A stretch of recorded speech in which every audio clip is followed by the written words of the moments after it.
Hey everyone, I am THPion and welcome to Lucadian Chronicles. What is Lucadian Chronicles, you ask? I like to call it a strategical combat puzzle game. It's available on Steam and Wii U, and this is what it looks like. So when I first saw this I was like, oh, it looks like a collectible card game, let's check it out because I'm very interested in CCGs in general.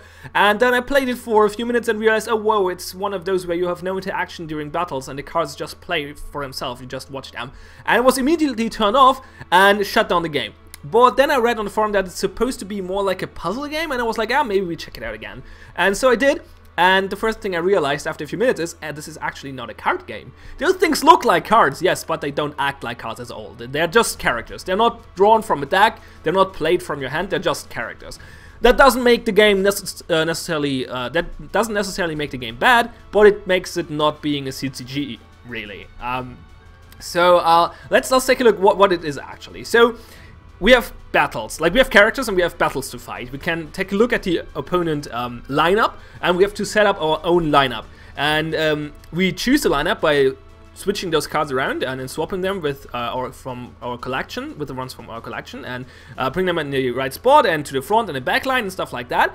And then we start a fight. And as soon as we press the submit button, we cannot do anything anymore. We just watch. Which sounds a little boring, but actually brings an interesting effect into the game because it's all about this planning phase. You have to figure out in which spot are characters good in, and in which are they bad, and especially in combination with your opponent lineup. So how can I counter, where weaknesses are strengths in the opponent lineup, how can I counter this? And it's actually not a bad system. Like, the system is kind of well thought through, I think. And it makes it fairly interesting. I was surprised. I like it more than I thought I would like it. Let's put it that way. So let's go into battle and show it a little bit slower. Just show it, I guess. So we press submit. I'm going to slow down the. What? Yeah, don't give me more tutorial thingies. Slow down the thing. Actually, pause it here. So what you see is you have 5 versus 5 characters. You have a front and a back row. And basically the characters usually attack the opponent across if they can. They cannot attack characters in the back row that are protected by a character in the front row and an adjacent tile, usually, except for flying creatures like this falcon, for example. So that's why I have this falcon here, because I have a target here in the back row I want to attack, and you usually cannot because he's protected by the guys in the front row, but the flyer can only be blocked by flying creatures, so I did put him here to attack him. And I have my ranged character and my mage here in the back row to be protected.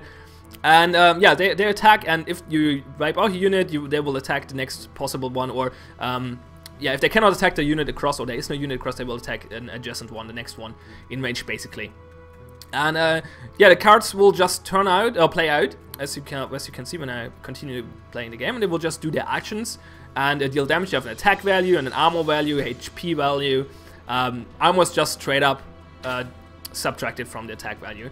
This guy has +1/+1 tokens, which gives him a pretty high stats here, which is kind of annoying. He has them because he has an effect. Can I check this from here? It doesn't show in game. That's a little annoying. The UI is not brilliant, like, and it doesn't look good. Like, this looks horrible. He totally looks out of place. And in general, the in-game, like the battle UI is annoying for some multiple reasons. I cannot check out the cards, I think. No. I cannot actually skip the battle or leave the battle. I can just go to full speed, and then it acts like this, a little quicker, but it's still not super quick. Let's make it slow again so you can watch a little. Usually you will have this on max speed though. But yeah, you cannot quit this, you cannot skip it, you cannot check out cards. It's a little annoying, but basically he gets +1/+1 tokens for every plant and animal in his team. So he gets one from this, and this, I believe. So I think if I kill him, I should be able... Oh, fuck, what? He killed my falcon? Oh, that's bad. I guess I have to reconsider my strategy. That makes everything not gonna work, probably. So... What was I saying? Yeah, my idea was to kill him first, so he loses a +1/+1 token. And someone got my mage in the front row. I'm not sure how that happened. Someone has this ability, apparently. Didn't notice that when I checked through the opponent's cards, but apparently that's the thing. So we might actually lose this. This game is actually not easy. It's actually fairly tricky, and you have to try out different combinations of your characters and stuff until you manage to do so. So now he's in the back row again. What happened there? I'm not quite sure how that happened. That's a little weird. Have to check that after the battle. So now the special ability of Rob the Bandit will trigger. He has TP. You gain TP, I think every time you deal or take physical damage. And as soon as he reaches his 30 TP, I can use his ability, which is attack, which pushes the enemy back. You deal 3 bonus damage and push the enemy back to the back row. So he goes to the back row now. And the thing with melee characters is they cannot attack from the back row. So he's totally screwed now, which is good because he's really, really dangerous. He has this ability that deals splash damage. Like he attacks all the opposing, like the cross... God damn it. The opponent directly in front of him and the adjacent characters to it. So he deals quite a bit of damage. So I blocked that out, so that's great. I'm probably still gonna lose. But this generally works. So the right flank is okay, just the left flank got wiped out. Let's speed this up a little bit. This guy is particularly annoying because he gets more armor the less health he has, which makes him really hard to get rid of. So let's see what we've done wrong. Oh, there's a maintenance. I hope that will not interrupt my video. I'm not quite sure what PDT. I don't know. Maybe. If so, I will start recording again. So if you see this, it probably did not interrupt my video. So there we go. So let's check that out again. So apparently the plant did kill my falcon. Why did that happen? Oh, because he attacks him as well. That's not great. The falcon attacks twice, which makes him really, really strong. But this means that the armor value is subtracted twice as well. But it's still 8 damage per turn, which wipes out this plant pretty quickly. We can. I guess we have to change this a little bit. Let's maybe put Janika here and have someone else instead of the healer.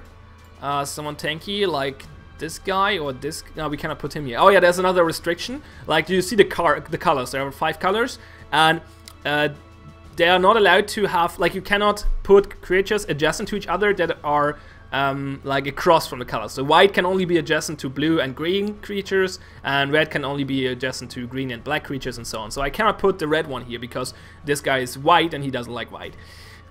He doesn't like red, so I cannot put him here. That's indicated by those lines. This is a spell slot. You can put a spell there, but you need a hero of the same or a character of the same color. So if I put him into the deck, it would actually work. I could do that, but the spell is not that useful, so I'm not gonna do that. Especially because I want my falcon. Well, we could swap someone else out, I guess. So who do we put here? Not sure. We have a maximum amount of costs, by the way. So yeah, the maintenance thingy is in the way now. But you see here, 9 out of 12. So the cards have a cost. You see in the upper left. Let's just try the tank. Why not? The tank is pretty cool. He is fairly tanky with 4 armor and 25 hit points. And he basically takes lethal blows to other characters to him, which is pretty good because yeah, it saves other characters. So this might work out. Let's see. Let's give it a shot and see what happens. And if it doesn't help, we buy a booster pack and see if we get something useful. So this time the falcon should be able to defeat the plant.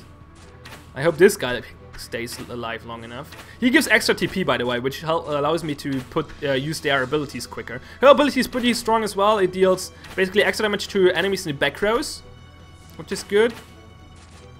The wall is kind of annoying now because I'm focusing a lot on the wall, which is just a defensive structure, which is not great. This thing is just too strong. But we get the golem, I guess, hopefully. Yeah, we get the golem. That's good. That's really good. The tank is just MVP. Like, this guy would have been dead multiple rounds ago, but the tank is just saved him. He probably dies now, but the falcon should still be able. There we go. Nice. Okay, that worked. Cool. Yeah, but you see, it's actually fairly strategic. Like, there are some issues, as I said, like you cannot speed up the battles more than that and kind of skip them or back out of them. The UI in general is a little weird and strange. There's another issue with the AI, let me show you. Oh yeah, per mission you get like a usual victory bonus and then a special bonus condition as well. Unscathed, okay, so... something that really annoys me, that's just like getting used to it, I guess, though, is what happens to me often is I press here to see the enemy lineup, but then I want to go back to my collection. And to do that, I have to press here, but out of, I don't know, being used to that in other games, I press the back button. What happens? You completely jump out of the battle. And the annoying thing is, it doesn't save your changes. So let's say I set up thing, so I start setting up a good lineup like this, and I want to adjust it a little more. But I'm sure I want him here, and I accidentally press back, and I go in there again, and then you see he's replaced again with the card before that. So that was there before, so that's a little annoying. Let's do one more battle, and then we go into evolving and buying booster packs and stuff like that. So what is the enemy lineup? So you get an idea what the thinking process when you prepare for a battle. So they have a heavy soldier, fairly tanky, low damage, deals 1 bonus damage when attacking white or earth cards. Okay, that's a little annoying because I mainly have white or earth cards. I could put my golem there though. That might be a good idea. But the golem, why can I not? Oh, because the stupid Falcon is there.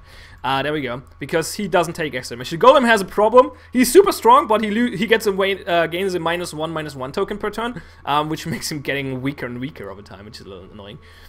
I'm not quite sure.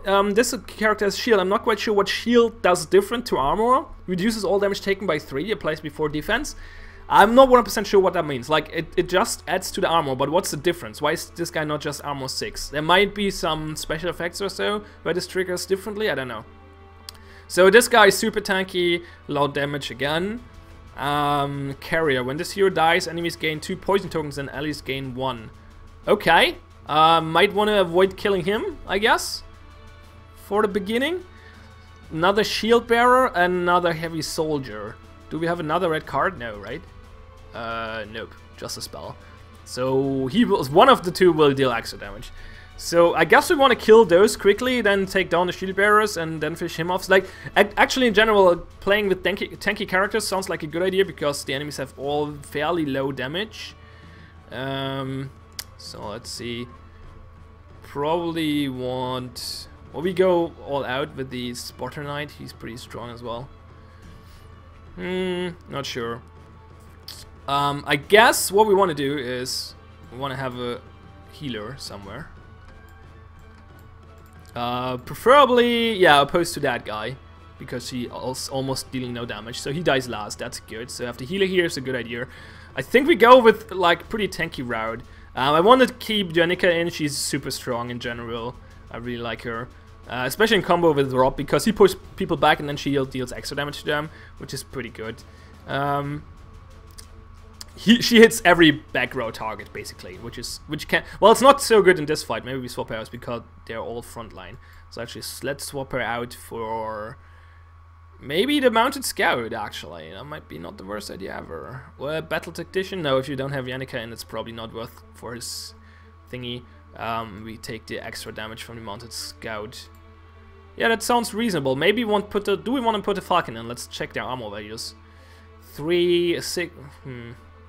No, not really useful. I mean, we could try to put the Falcon against the heavy soldier. That's still only... Wait, how much damage? No, not the back button. That's what I meant for earlier. Fuck. I hate when that happens. The Falcon deals 6 damage. No, the Falcon's not a good choice here, I think. So, okay, let's try that again. How did I do it? Healer in the middle. Where's the healer? There. Healer in the middle in the back row. Yannicka out. We take the tank and... Oh yeah, we had the golem. And we take the scout, I guess. The scout is good if you can take down an enemy or have an empty slot in the enemy board, because he deals extra damage flanking, or when he's opposed to an ranged character in back row, for example, because then he tries to attack flanking as well. I guess we can try that. Is there something obviously better? No, I don't think so. Looks pretty decent. Try to get those done. Yeah, let's try that and see how it goes. For some reason, he moves now and not... Like, that's a little weird. The world map is, in general, a little weird. So, let's see. Rob's taking quite a bit of damage. It's fine. I hope the golem can take out the soldier, but he hopefully can. I'm not... Yeah, no, he should be. Should be fine. The mounted scout takes a lot of damage, which is annoying, but the heavy soldier's in the back row, so we don't have to worry about him for now. But only 1 HP left, so it would have been only 1 extra hit anyway. So the golem is not doing shit anymore. But the tank is doing his job, and the healer is healing people up. The scout might go down. No, the heal is just too good. He's probably going down now anyway, though. Yeah. Oh, wait, he did not. For some reason, he didn't. Oh, yeah, because the tank took the damage. Yeah, obviously. Oh, the tank is so good. All through a bulwark. Really good. Oh, okay, that worked. Wow, that was easier than expected. Like, I had some tough battles here before, and we got the extra bonus as well. So some battles are really hard. That one, like, it was not easy either, though. I just put a lot of thought in it, and that set up a good strategy. So there we go.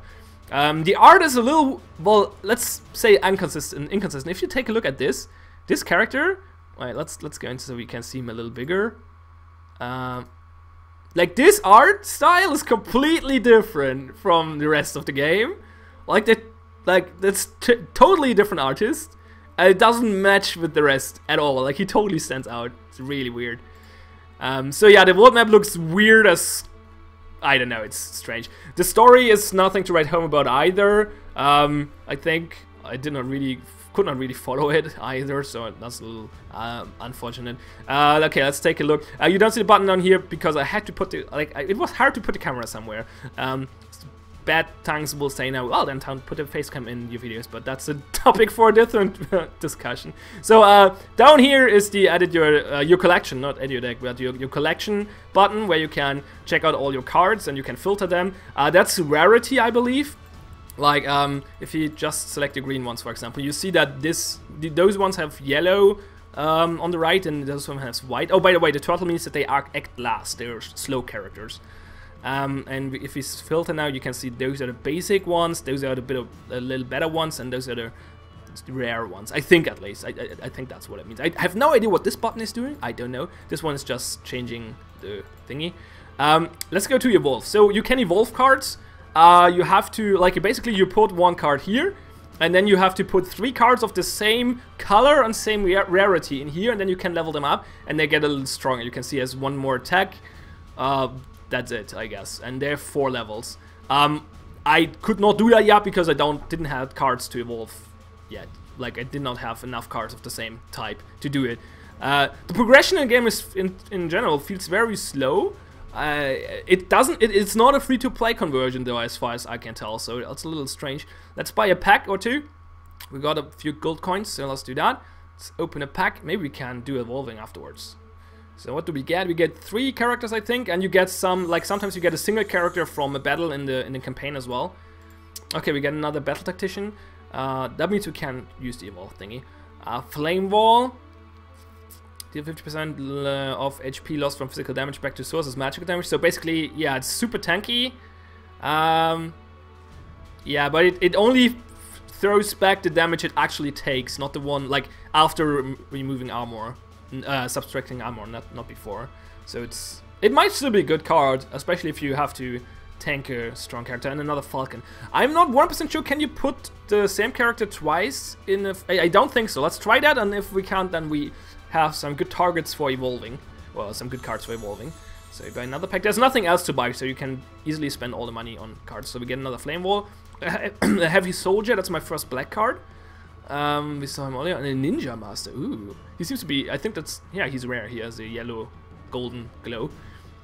20 TP reduces incoming damage to 0 and prevents on-hit effects. Acts twice. Wow! A 7/4/20 that acts twice and can reduce damage. Wow, he's strong. Okay. Yeah, I'm pretty sure the rarity, that's rarity. Like, it meant to be, the golden ones are stronger than the other ones. That's pretty good. Okay, let's actually try out. Wait, how do we get back to the... Oh, there we go. The UI is a little confusing. So let's try if we can actually put the same character in twice. I don't think we can. Well, let's see. So we put those out, put the tactician in here. Oh yeah, it only shows up once. Okay, so yeah, we can't. So that's a good way to evolve stuff. Put tactician here, and we use one for... Well, we don't have to evolve the tactician, actually. Let's see. He gets 1 extra damage. The tactician is not that great, though. The plan is actually more useful, and, but armor is not helping for it. It's more like damage would be cool there. And the scout gets 2 more HP, so evolving doesn't do much. Let's do it anyway. I'm not sure. I used to use the scout in the beginning, but now he's not that good anymore. I guess the tactician... no, the plant actually has the best use, and giving it a little bit more armor is probably not the worst idea ever. So we evolve that, we get rid of the card. Like, that's probably not a good idea, but I just want to show off how it works and want to try it out as well, actually. Well, those cards are not that valuable, so that's fine. So, those get fancy animation, I guess. And levels up, gets an extra armor, okay. Cool. Do I have to press back? I guess. So we could do some evolving here as well. Let's actually filter for those. Well, it automatically filters. That's actually good. That's well done. Like, it automatically filters for those. The ones that you can use, and that's a good thing. Let's take a look. What does he get? Extra damage. Oh, extra damage on the Falcon. That's huge. What does the healer get? A little bit more armor. No, that's not too useful. And the Airborne Archer, more damage as well. Yeah, but I like the Falcon more. Wow, that's really good. I wanna have that Falcon with the extra damage. That's really good. Let's do that. There we go. So yeah, I think the game has one big issue. It's really bad at marketing itself because it gives you the feeling that it's a collectible card game, and it's really not. So we can't evolve that. Too bad. So that's some issue. So let's take a look at the other features. So the development looks shitty. Anyway, the story, as I said, not too great. And generally, the art style of the cards is not that great. But you have a single-player campaign. As you can see here, we're in the second chapter, I guess. I'm not sure how much there is, but I feel like there will be a lot. Like, especially because the progression is so slow. I think there will be a lot of content, actually. It feels like, at least. So that's a good thing. Because, as I always say, if you don't have a free-to-play game, make sure there's a sufficient amount of single-player content in your game, because you might not have a player base. And this game actually has some multiplayer, and the problem is it doesn't have a player base to use it. So the Coliseum actually works. The Coliseum has a daily challenge, which are weird. I'm not 100% sure how they work. Let's go into those first. So you have a daily challenge that changes, and basically it's a bunch of matches, and you have limited amount of tries. The thing is, if I try to do this battle, I only have the Falcon for some reason. I only have the Falcon. I think what happens here is that it basically chooses a bunch of cards you can use for this challenge, and if you don't have them, then they just don't show up, and you can only use the ones you have, which makes the daily challenge basically impossible when you don't have a big collection, because you will only have 1 or 2 cards or so, and you have no way of winning those. So that's a little weird. Let's talk about leagues. So leagues are basically passive play. So you create a deck and join a league, and then there will be other people in the league. And then the match will be played out automatically, and you can check back next day and see the results, and you get rewards for being in the league. And I'm not sure like how it determines who to put in the league. I'm not sure if there's a system behind it, or if it just puts random people together, or if they're like it doesn't explain that at all. But it's a good way to get some coins. I just had a pretty basic deck, and I won half of my matches, so I ended up 5-5 and got like, I don't know, 60 gold or something. It seems like in this league we get more gold. I'm not sure if it's a higher league. I think last one was bronze as well, though. I don't know. Like, there seems to be like multiple tiers, but I can't find them. It doesn't tell me anything about it. It's a little weird. Then there's draft, which would be great to play a draft, but no player base. So yeah, there's 2-player and 4-player draft actually. I'm not sure how it works. Like, do you get the cards? I don't think so. I think it's just like an immediate thing. You get cards for the draft, and you give them back afterwards, and you might get a reward at the end. I'm not sure. Okay, let's take a look at the almanac. You can see all the characters and all the sorceries here, so that's all the cards. If I remember correctly, it was like what was it? 98 characters, I think. Yeah, 98 characters. So that's quite a bit. Decent selection. Especially because they're actually pretty different. Like, there are a lot of different special effects. That's a good thing. I really like that. Like, what game was that? Anti-Story I had recently in a video.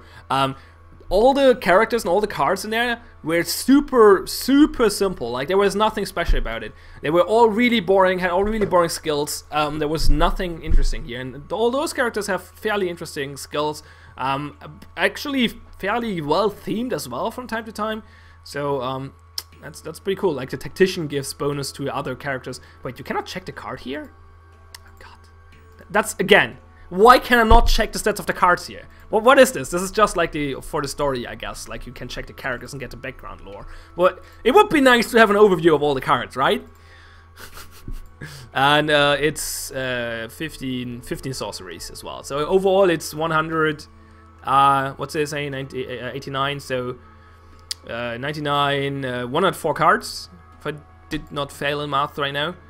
So that's okay, I think. That's decent, especially because the cards are pretty diverse. So that's good. Yeah, you can check back all the dialogue from the mission, from the campaign here, and there's the tutorials. Overall, this UI, as I said earlier, it looks horrendous. I don't know what happened there. This one actually looks okay, if somewhat basic. But like all the green buttons and stuff, I don't know. Oh, the option menu is terrible. We have separate sound sliders, that's good. But besides that, we have just the full screen and window mode. No borderless window, no resolution options. I mean, okay, you don't need more than that, but resolution options is always a nice thing to have, you know? I mean, if it's in window mode, you can pull it smaller and bigger, I guess, but still, it would be nice to have resolution options. At least we have separate sound sliders, so that's good. I mean, multiple games I covered recently, I only had a mute button, so that's better than those, I guess.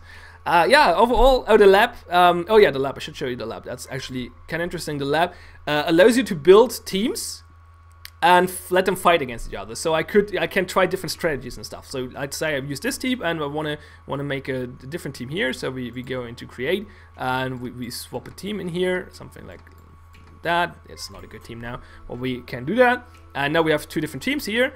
We can fight them let them fight each other, and can see how the outcome is, which is cool.